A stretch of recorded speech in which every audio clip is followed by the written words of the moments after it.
It's bad. Anime. Hey everybody, I'm John Weigel. And I am Rob Halley. And this is Bad Anime, the show where we decide, Is this anime bad? Now today, Rob, what are we watching? Well, today and people are going to call me out on this, so I have to address it immediately. Yes, I'm taking a page out of the Anime Man's playbook because he just did a video on a particular OVA. This is banned in several countries, but for some reason it's readily available on Amazon. Very nice. Yes, this is Kite, the animation. And if you notice, I was showing I got the Blu-ray. Bezos' top choice. Yes, Available on Amazon. Available on Amazon. And I actually have the physical Blu-ray.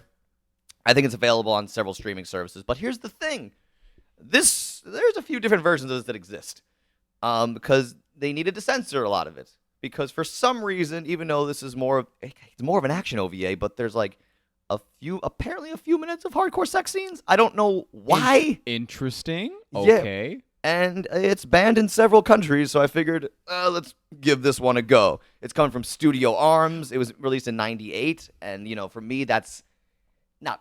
And I don't want to say a golden era, but it might be my personal favorite, like the mid '90s to late '90s, maybe. I just love the way anime looked at the time, so I'm actually excited for this because it looks from the cover alone. I'm guessing it's a girls with guns show, so those are always a hoot. We enjoyed the hell out of Burn Up, but there is some stuff in here that may not. It advertises 18 or older, so I have no idea what the hell we're getting into. Yeah, I'm intrigued. I think the part about it being banned in multiple countries really echoes with me from Violence Jack. Oh, yes. So you can see where I went back to the well. I know, but I can't. It's, the fruit's hanging so low, might as well grab it. No, it's okay. I think I'm really excited to watch it because I haven't heard anything about it, which is really exciting. Yeah, I purposely, and folks, sometimes I give Bouncy a little context or what the hell's going on. For this, I gave him none, and because I have very little context. I have zero context except for the cover of the DVD, which it literally says, it says Kite, uncut, and it has a picture of a lady with a skirt that's entirely too short. She probably bought it at Kids Gap or something. Yes. And with some guns.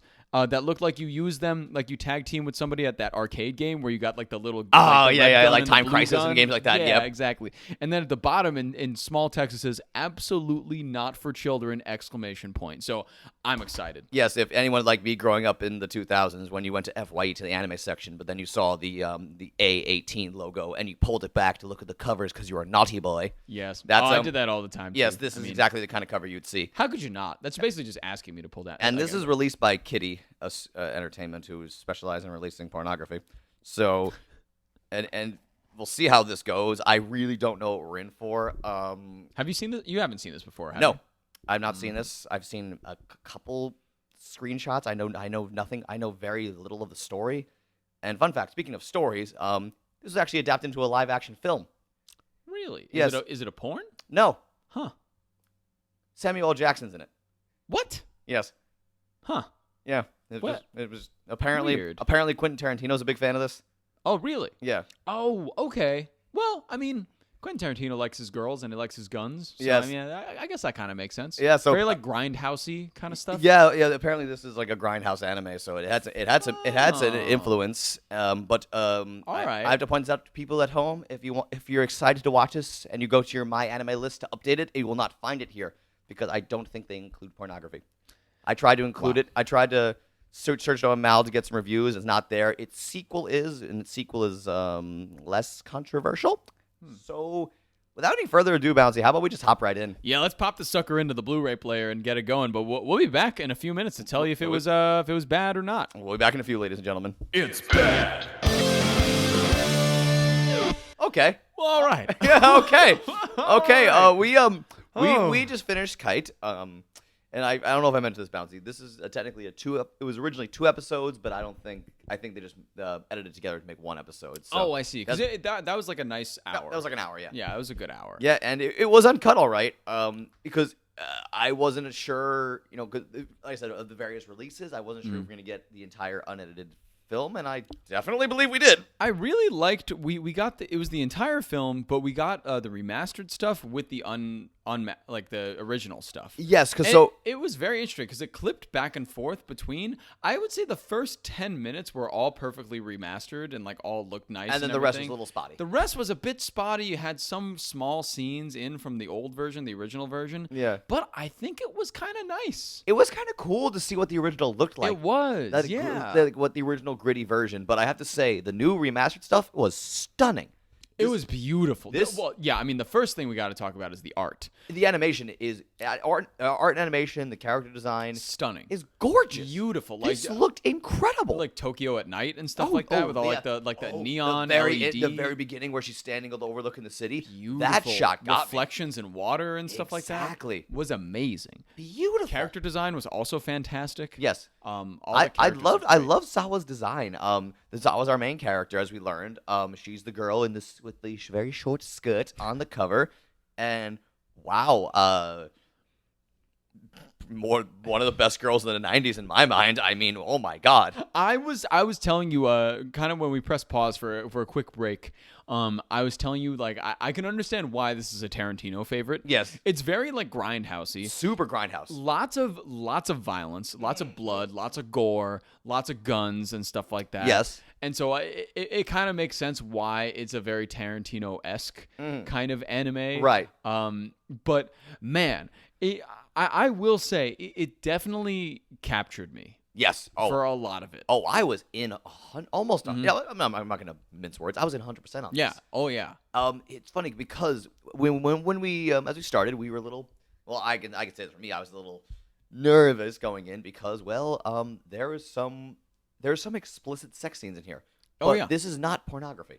It's so funny because you were saying that like, oh, it's banned in a few countries and whatnot, and I was like, oh, all right. Well, I mean, it's probably because it's like the 18 plus like hentai Yeah. kind of thing, and I was thinking we were gonna get like a full blown hentai, and we very much did not. No, we got an incredible plot and Yeah. incredible storytelling Yes. and great character development with just a few random sex scenes thrown in there. One that was very intentional. Only one was random. Only Yes. one was random when they Yes. they were falling from a building at one point. Sawa and her target, because Sawa's an assassin. We'll get to that in a second. And it just cut to two random people fucking in a building. It's like we might find out. That's why it's hot. So that was funny. That was honestly hilarious. That was though. intentional comedy that worked. Not even like a sex scene. That was just a quick clip. Yeah, of just exactly. like two people just fucking Exactly. in It a was just- window. it was great, And I was but- like, great, whatever. But the sex scenes here were used to tell a story. And, Yes, yeah, they 'cause were. Sawa's an assassin. She was taken in by two detectives, because her parents are killed, and she's trying to find out who killed her parents. Yes. We learned that both of them are sexually abusive Yes. and have been like. They never say how old Sawa's in this. They mention she's in college, and they took her in 4 years previously. So Sawa could have been 14 or 16 years old by the time they took her in.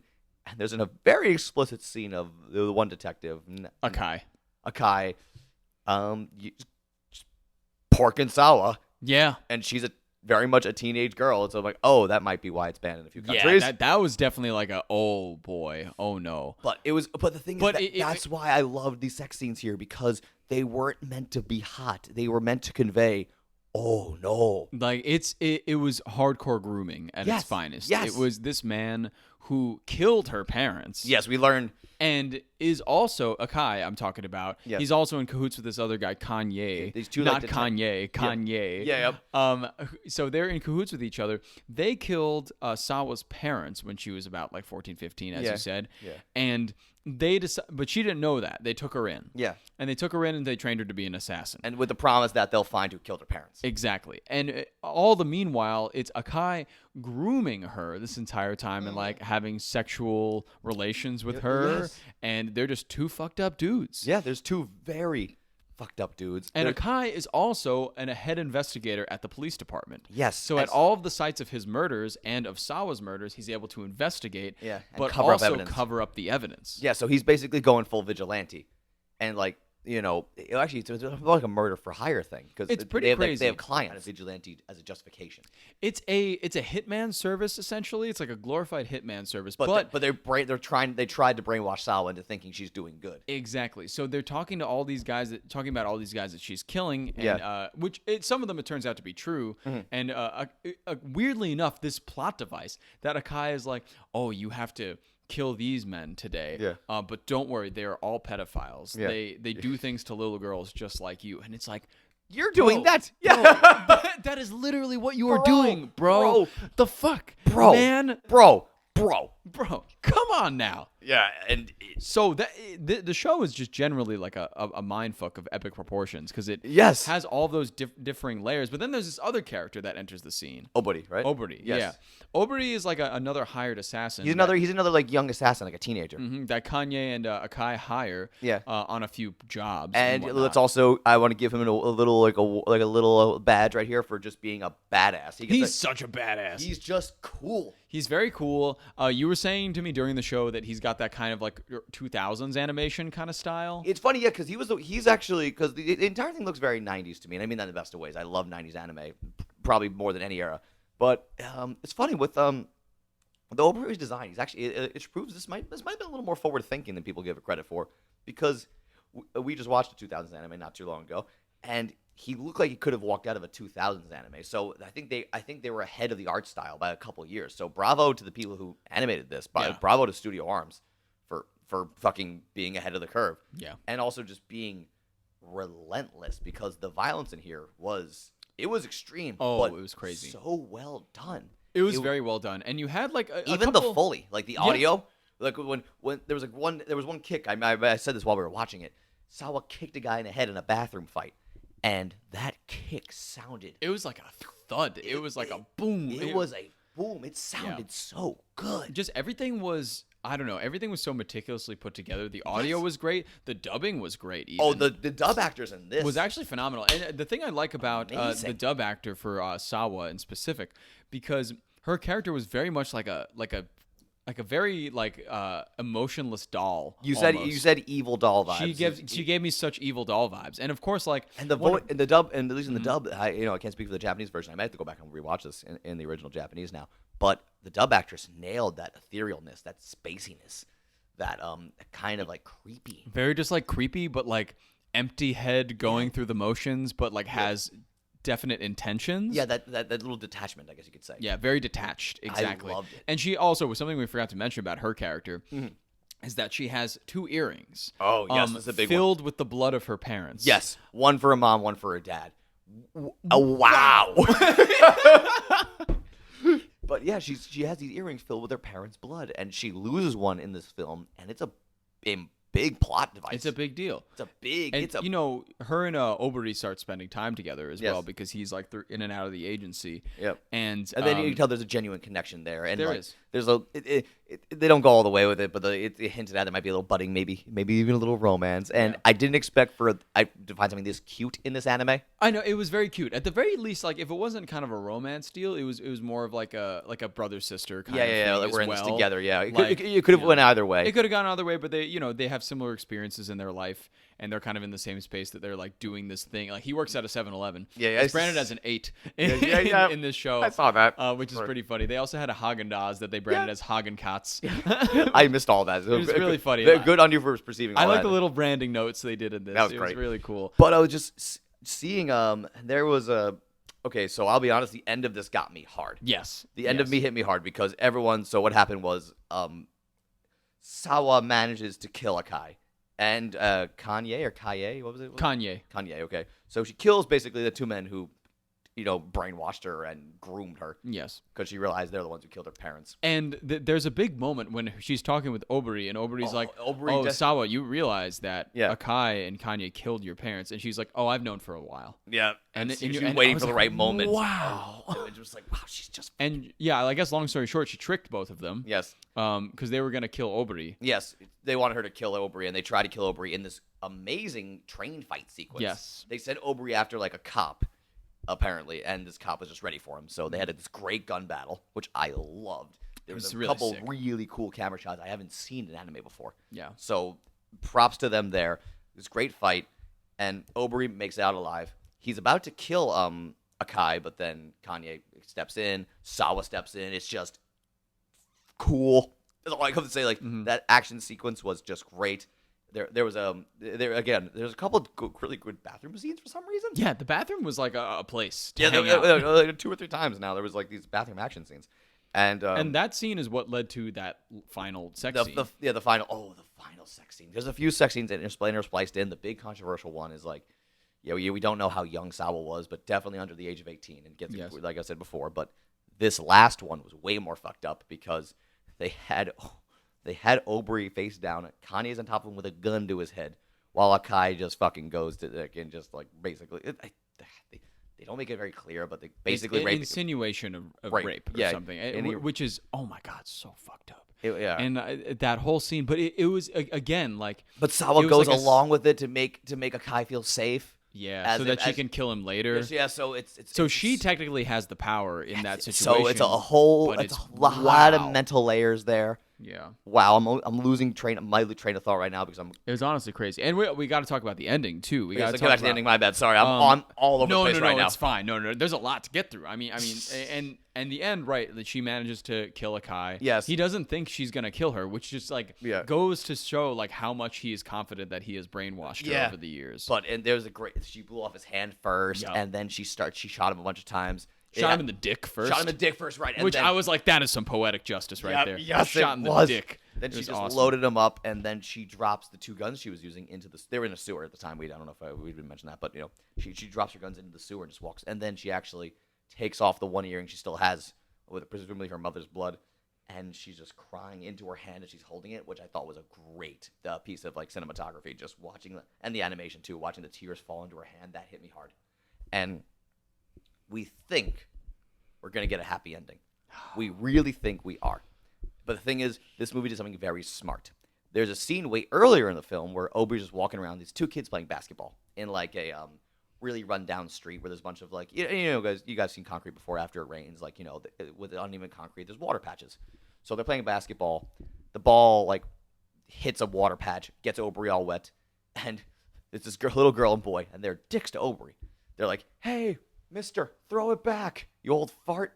Yeah. And Obri's like, you got my jacket wet. So Obri not only nails a sick shot where he gets the ball into the hoop they're playing on, he shoots the basketball and it explodes. After it goes through the net, he just turns around and just like literally guns the basketball, which explodes in front of the children. And that was badass. That was a badass scene, and we thought it was like a cool little it's like a sight into his character or something like that. So, right? But then he's walking home. And we should mention we forgot to mention this point. He's a cat guy. So there's a scene with him and Sawa eating, but he's throwing food to cats. So he's a cat guy. He's a good person. And he lives in kind of like this abandoned kind of abandoned building. Yeah, it is highly insinuated that he doesn't like make a lot of money or anything. Exactly. Like that. Yeah. And he's just like living on the fringe. Kind exactly. So he's walking home with a bag exclusively full of cat food. And he's walking downstairs, and at the bottom of the stairs we see the girl from earlier with the basketball. We think she's just playing there. And I love how quick and ruthless the scene was. It wasn't very dramatic. He walks past her. She just pulls out a gun and shoots him to death. Yep. Right there. It's very quick. It's not a big deal. It's almost like not even a big deal. It just happens. And then just the shot of the cat food on the falling, ground. I'm like, no. And then the most heartbreaking thing, it cuts back to Sawa laying down in the abandoned apartment with the cats. She looks like she's finally at peace and she's happy. And then she says, don't worry, guys. She's talking to the cats, and she says, don't worry. Obri's going to be back real soon. And then it ends. Then it just fucking ends, and both of us said, oh, no. Oh, my God. It was so sad. It was really sad. Wow. Which just goes to show we were invested in this. I can confidently say we both were. Oh, yes. We were looking at each other wide-eyed at some points, like, oh, my God.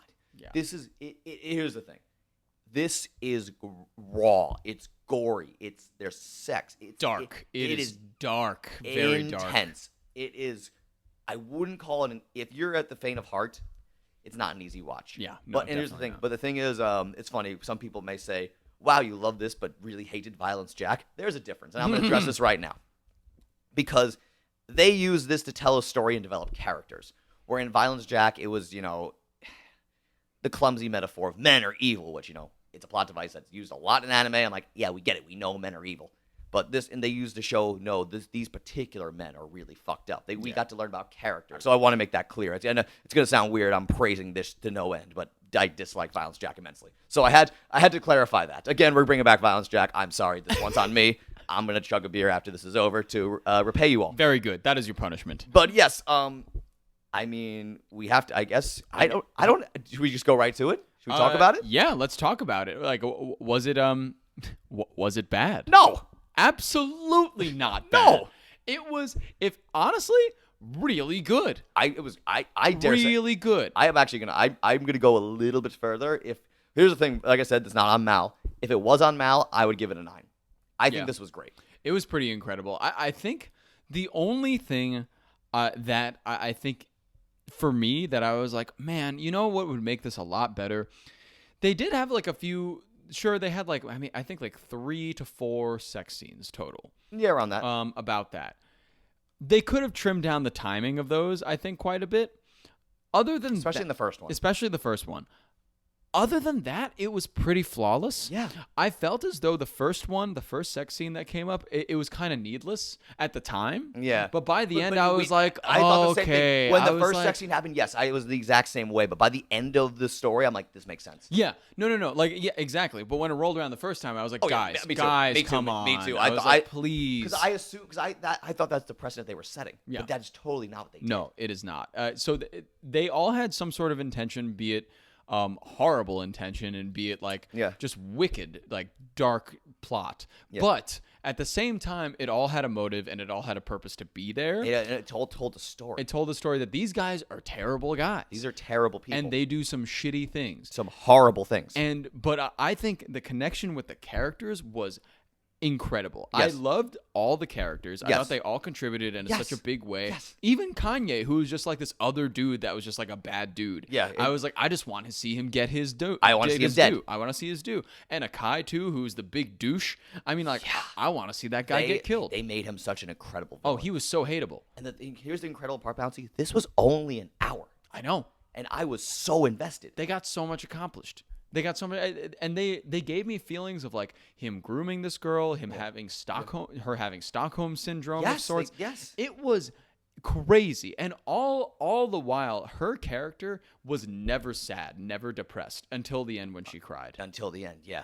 Which was so crazy. That was more of a relief, and there's like I feel like I cry was a cry of relief, like I finally avenged you. Yeah. But like maybe a sense of hopelessness, like what do I do now? That could have been a subtext too. Sure. But that's more to your point. So I think here's a very interesting question. A very interesting question. Would you recommend it? Because in my mind, here's what I'm going to say. Mm-hmm. I totally would, but I would have to sit someone down first and say it's really good, but it's intense. You have to be ready. If I were to recommend this to someone, they would have to already be my friend. Oh, I could not sit down with a random person and then be like if I went to like a party, right, and someone came up to me and they was like, "You watch anime? What should I watch?" I would not tell them Kite. If it was a random person, I would not tell them Kite. I might say what I probably do, because I'm kind of a doof in these situations. I would say it's really dark and intense and sexual and gory. But you gotta check. I would say check out Kite. Make sure no one's around. Is what I'd probably say. Yeah. Which is something I would say for like high school DxD. That too, but in a different way. But still, you don't want anyone to be around when you're watching that either. No, absolutely. Unless it's like 12 of your boys, which we've done too many times. We'll talk about that some other time. Yes. But I'm gonna go full in. I'm gonna say I fucking adored this. Yeah. This was a very pleasant surprise. I could not have had a more opposite reaction than I thought I was gonna have to something, because as we said, like going into like the first maybe 10 minutes of it, I was like, okay. I mean, the art style is awesome. The animation gorgeous, is awesome. But like subject matter, is it going to be porn? Is it like exactly? Is it going to be pornography? All about like sex and like whatever. But by the end, ended up having an incredible plot, great character development in an hour. And it did it all so fast. And it was incredible. I fucking love this. So this is the second time we agree that this is just fucking good. It's good. It's Yeah, just really good. Just really good. Really good. And you went as far to say you'd give it a 9. I'd give it a 9. Out of 10. Yeah, if it was available to give a score on Mal, I would give it a 9. Yeah. Without reservation. I thought this was great. Yep. So I agree. It was really a good pick me up. I was like, by the end of that, I was like, man, that was nice. it's like, man, this is why their show is great, because even when we fuck up, we're happy. Yeah. When we a happy accident. happy accident. I would say I have not seen the censored version. I might watch it after this to see what they trimmed out. But if you guys want to see Kite uncut, go to Amazon. It says it right there, Kite uncut. We described the cover earlier in the episode. It's like $20.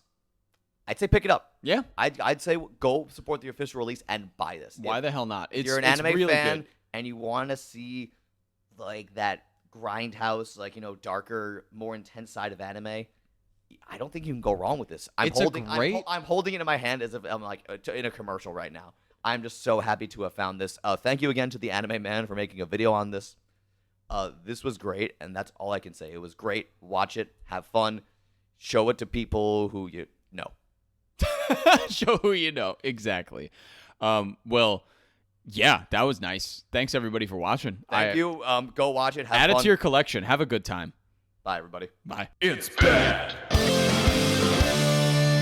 Wow, oh my god, what a rousing podcast of anime conversation. Am I right, my compares? Am I right, my weebdom?